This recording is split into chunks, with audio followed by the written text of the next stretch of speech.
एक निमंत्रण पत्रिका सोशल मीडियावरती व्हायरल झाली. तुम्ही गेल्या अनेक वर्षांपासून आर एस एसला विरोध करताय, त्यांच्या वैचारिक पातळीला विरोध करताय. एक निमंत्रण पत्रिका व्हायरल झाली आणि त्या निमंत्रण पत्रिकेमध्ये प्रमुख पाहुणे म्हणून तुमचं नाव होतं. कसं बघता, कारण आता अलीकडच्या काळामध्ये नगरपालिकेच्या ज्या निवडणुका झाल्या त्याच्यामध्ये तुमची मुलगी मोठ्या मताधिक्याने, चांगल्या मताधिक्याने निवडून आली. BSPचे विचार तुम्ही सांगताना तुम्ही ज्या पद्धतीने विचार सांगताय त्या पद्धतीने तुम्ही RSSला विरोध करताय. मग असं असताना RSS सारख्या संस्थेच्या निमंत्रण पत्रिकेत प्रमुख पाहुणे म्हणून तुमचं नाव येतं कसं काय?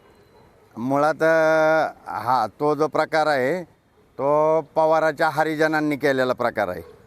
ती पत्रिका एडिट केलेली आहे. इथं त्याच्यावरती जे नंबर आहेत, या नंबर ज्यांचे आहेत त्यांना फोन करून तुम्ही कोणी पण विचारा. मुळात माझा जन्मत आंबेडकरी चळवळीतला आहे. माझ्या रक्तात भेसळ नाही.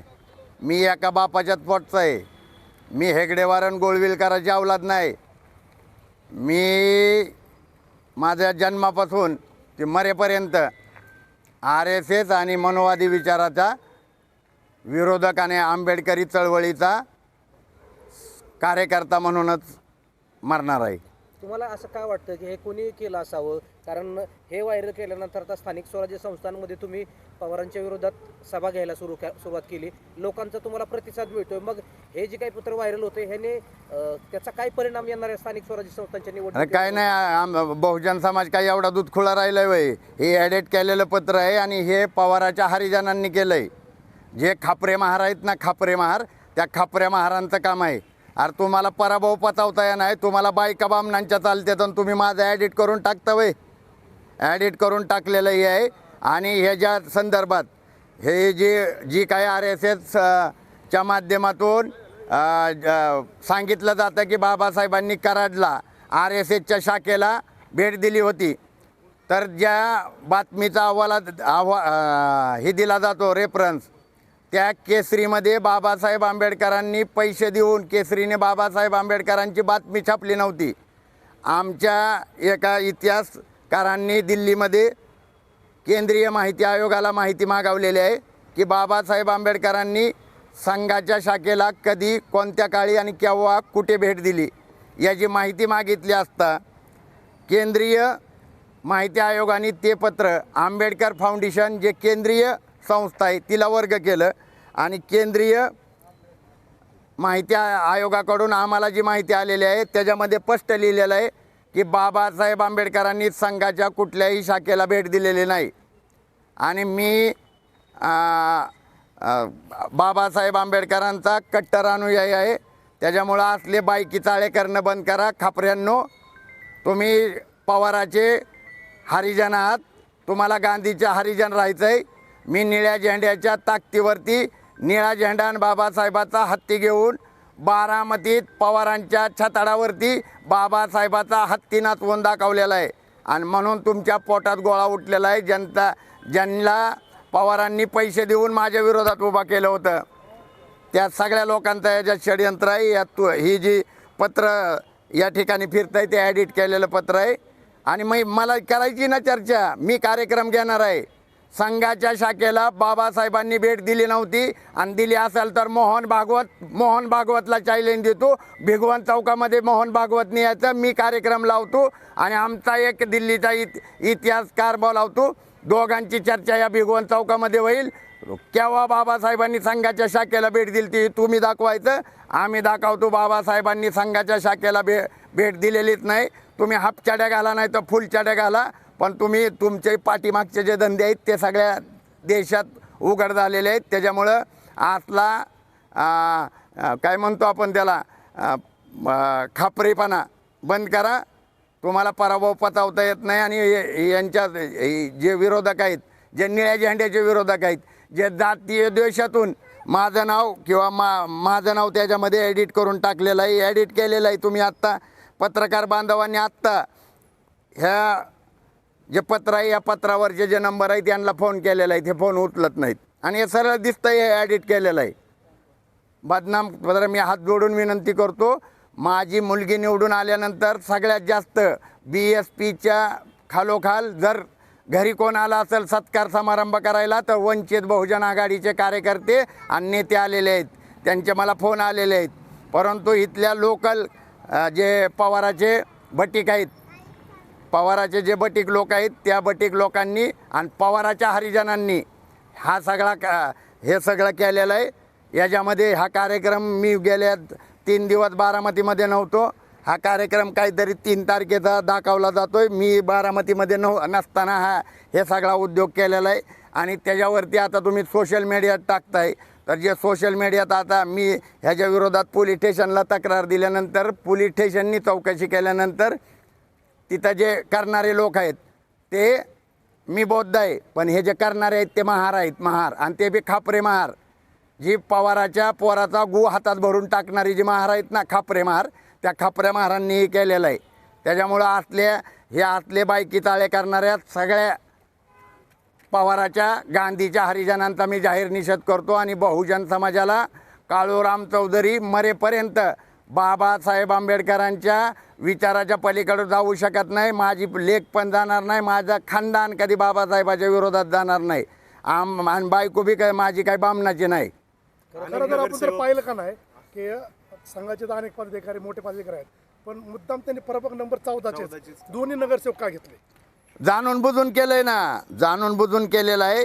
मी म्हणूनच सांगतोय हे जे काम केलेलं आहे हे संघाच्या ह्याच्यावरती आमची नावं कशी आली तर जे खापरे महार आहेत, पवाराचे जे हरिजन आहेत, त्यांनी हा खोडसाळपणा केलेला आहे.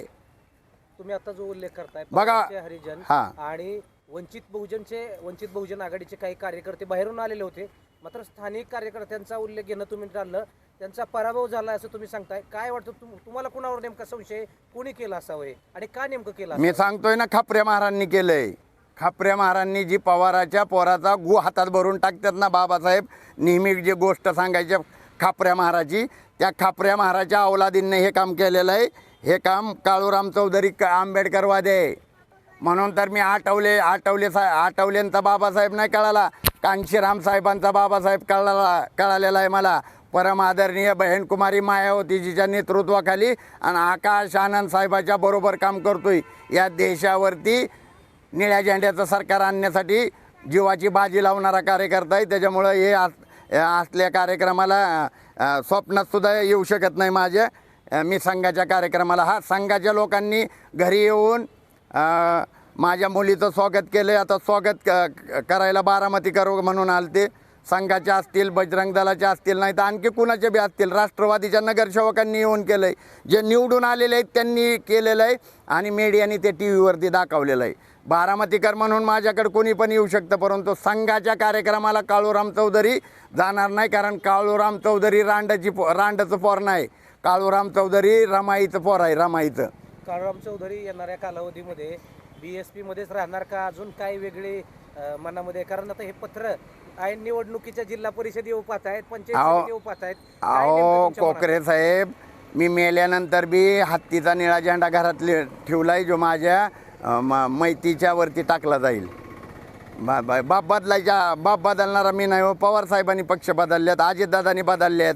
मी काळूराम चौधरी नाही. बारामतीतला कोण आहे जो एकाच पक्षात राहिला आहे? मी 30 वर्ष एकाच पक्षात राहिलोय. 3 वेळा तडीपार केली, खोटे गुन्हे दाखल केलेत माझ्यावरती. माझी जी पोरगी आत्ता निवडून आली ना, ही पोरगी ज्यावेळेस 10वीत होती त्यावेळेस माझ्यावर तडीपारी केली. ज्यावेळेस 12वीचा तिचा पेपर चालू होतं त्यावेळेस मला जेलमध्ये टाकलेलं आहे. मला जेलमध्ये खोट्या गुन्ह्यात टाकलेलं आहे. मी त्या गुन्ह्याला भेट नाही. अजून किती गुन्हे दाखल करा, काय पण करा, पण असले बायके चाळे करणं बंद करा. हे आंबेडकरवादी कार्यकर्त्यांना ह्याच्यामुळं मॉरल डाऊन होऊ शकत नाही. महाराष्ट्रात आणि देशभरात निळ्या झेंड्याचं वातावरण बारामतीच्या ह्या निकालामुळं उभं राहिलेलं आहे. एक चेतना निर्माण झालेली आहे, राजकीय चेतना तयार झालेली आहे. ओबीसी समाज मोठ्या प्रमाणात बहुजन समाज पार्टीकडे वळायला लागला आहे आणि म्हणून असा खोडसळपणा केलेला आहे. मी कार्यक्रम घेणार आहे ना, मी त्याचा आयोजक असणार आहे आणि प्रमुख वक्ता म्हणून मोहन भागवतला बोलावणार आहे. तुमच्यात माध्यमातून मी मोहन भागवतला आव्हान देतो की तुम्ही बारामतीत या आणि बाबासाहेबांनी कधी भेट दिली ते ना ती सांगा. तुम्ही लबाड बोलताय, तुमचं संघटन लबाड आहे, तुमचं RSS सगळं लबाड आहे. काळूराम चौधरीचं कुठेतरी आता मार्केट वाढत चाललंय आणि आता ZDP लागणार आहे पंचायत, तर त्यात कुठेतरी काळूराम चौधरीने आघाडी घेऊ नये म्हणून त्याला बदनाम कर षडयंत्र असं वाटतं. याने काही थोडंच मी बदनाम होणार आहे? मी काय जावई होणार आहे त्यांचा? नाही ना, मी ह्याने बदनाम बी होणार नाही आणि मला जावई पण व्हायचं नाही. जे जावई आहेत त्यांनी त्यांचं ती बघतील. मी बाबासाहेबांचा लेख आहे, बाबासाहेबांच्या आंदोलनासाठी जीवाची बाजी लावणार आहे. खरं तर तुमची मुलगी आता चांगल्या मताधिक्याने निवडून आली, अनेक ठिकाणी सत्कार होत आहेत. मात्र काही सत्कारांना जाणीवपूर्वक तुमच्या मुलीचा सत्कार घेऊ नये असं काही व्यापाऱ्यांकडून बोललं गेलं. तुम्ही देखील आता त्याचा उल्लेख केला. काय नेमकं प्रकरण आहे ते? नाही, मला काही व्यापाऱ्यांनी सांगितलं की एक राष्ट्रवादी काँग्रेस पक्षाचा कार्यकर्ता आहे, काही त्याच्यात राग असेल की मी ओबीसीला सपोर्ट करतोय म्हणून त्यांनी माझ्या मुलीला विरोध केला. तर त्यांच्या सत्काराची बी मला काही गरज नाही. मला बारामतीकरांनी जो मान सन्मान स्वाभिमान आणि सत्कार दिला आहे, अहो रस्त्याच्या कडेला जो गाडा लावतो ना, त्यांनी त्याच्या लेकरा बाळाच्या मुखातला जो घास आहे त्याचा पैशाचा हार आणून माझ्या पोरीला मला घातलेला आहे. आणि माझ्या डोळ्यातून पाणी माझं नव्हतं, ते आनंद अश्रू नव्हतं, ती त्या माणसांच्या वेदना होत्या जी माझ्या डोळ्यातून निकालाच्या दिवशी वाहत होता. मी त्याच दिवशी सांगितलं आहे माझी लेक मी समाजाला दिली. आणि माझी लेक नाही, आता ही मुक्ता साळवे आहे. आणि तिचं नाव काय आहे? संघमित्रा. जी धनगर राजा सम्राट अशोकाची मुलगी होती तिचं नाव होतं संघमित्रा, जिनी श्रीलंकेवरती विजय मिळवला होता. आणि माझी लेक पण निळा झेंडा घेऊन इथं थांबणार नाही, दिल्लीपर्यंत जाणार आहे.